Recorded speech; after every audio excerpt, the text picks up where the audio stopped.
people to enter our country who wish to do us harm. We cannot have open migration from any country where we cannot safely and reliably vet and screen those who seek to enter the United States.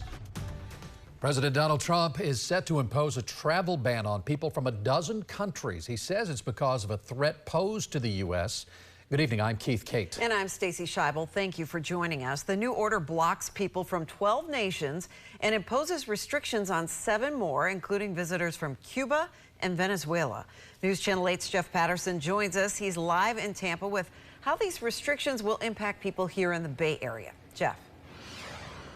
Good evening, Stacey and Keith. Well, you just heard the president say, and the U.S. State Department told me today, that these travel restrictions and the travel bans are needed to protect Americans and American interests. But some people right here in the Bay Area say these new restrictions will impact them.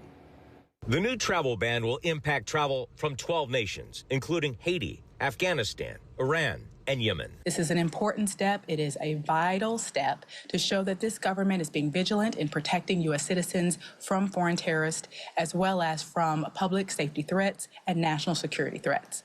But the new restrictions will also limit visas for people traveling from Haiti, Cuba, and Venezuela. Federico Alves is an economist living in Clearwater.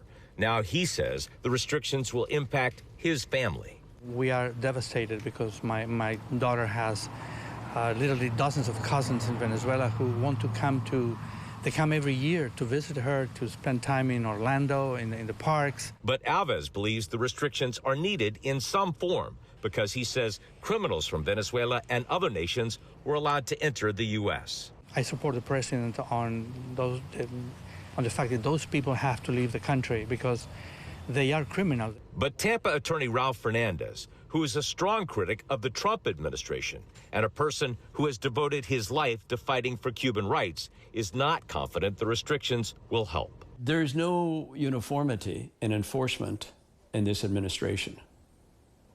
You can't rely on the written rule or the rule of law.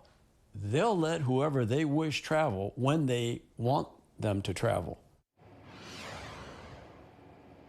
There are some exceptions to the travel ban. For instance, individuals who help the United States who live in Afghanistan may still be able to get a visa to travel here. But for the most part, the 12 nations that have a total travel ban, it will be difficult, if not impossible, for people to travel from there to here. Keith?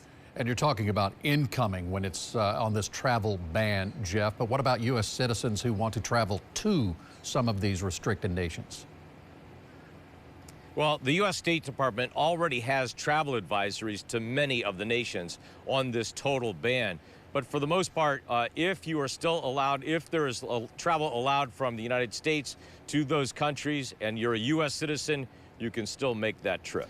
All right, Jeff Patterson reporting live for us tonight in Tampa. Thank you.